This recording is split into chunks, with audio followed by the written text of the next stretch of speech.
శంకరాభరణం తర్వాత ఒక ఫుల్ ఫ్లెడ్జ్డ్గా కర్ణాటక సంగీతం మీద చేసిన సినిమా శృతిలయలే అనుకుంటాను నాకు తెలిసి. అంటే మిగతా సినిమాల్లో music played a very important role, Swathi Muthyam, Sagara Sangamam, but there is a story attached with it. But ఇది కేవలం కర్ణాటక సంగీతము, ఒక సంగీత భారతి కట్టాలి అనుకునే ఒక మంచి విద్వాంసుడి స్టోరీ. వాళ్ళ కొడుకులు కూడా కర్ణాటక సంగీత విద్వాంసులు. శంకరాభరణం తర్వాత అదే జోనర్లో మీరు యాక్ట్ చేసిన సినిమా అది. Actually those days, if you take also again in the 80s, if you compare the other films which were doing well and running well, శృతిలయలు success చాలామందిని బ్యాఫిల్ చేసింది అసలు.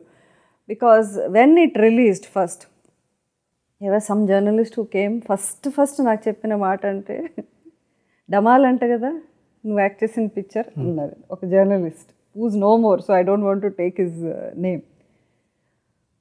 అవునా అని I didn't react.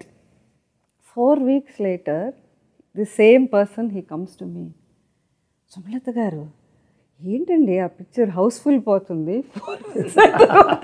అన్ని చోట్ల 100 రోజులు అంటున్నారు, హౌస్ఫుల్ పోతుంది, భలే సక్సెస్ అయిపోయిందండి పిక్చర్, భలే ఉంది అంటున్నారు అందరు. సేమ్ గై అంటే టర్న్లెస్ word. So they didn't understand this movie ఎలా సక్సీడ్ అవుతుంది given the context of other action movies and వేరే వేరే అప్పట్లో ఉన్న రివెంజ్ కానీ వెండెట్టా కానీ there was a template running through the 80s.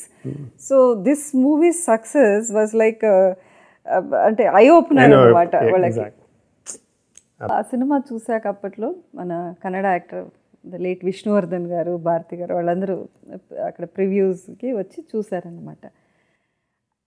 నేనే అబ్జర్వ్ చేయని విషయం ఆయన ఒకటి అన్నారు, ఎట్లాగమ్మా సెకండ్ హాఫ్లో అసలు నీ నడక కూడా చేంజ్ అయిపోయింది ఏంటి అసలు, the way you walked in the first half, అంటే ఒక younger girl, unmarried girl who's you know following in love, ఆ బాడీ లాంగ్వేజే నీది వేరేగా ఉండింది. ద నెక్స్ట్ హాఫ్లో మైసూర్లో షూట్ చేసిన పోర్షన్స్లో వేర్ షీస్ కమింగ్, ఆ రిక్షాలో వచ్చి, and he said the whole body లాంగ్వేజే చేంజ్ అయిపోయింది. అంటే నేను అన్నాను ఐ డింట్ డూ ఎనీథింగ్, నాకు అసలు రియలైజ్ అవ్వలేదు.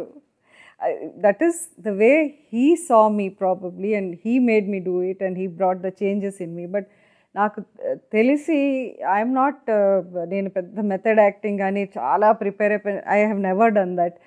So I don't know how I did it really. నిజం చెప్పాలంటే I'm being very frank here.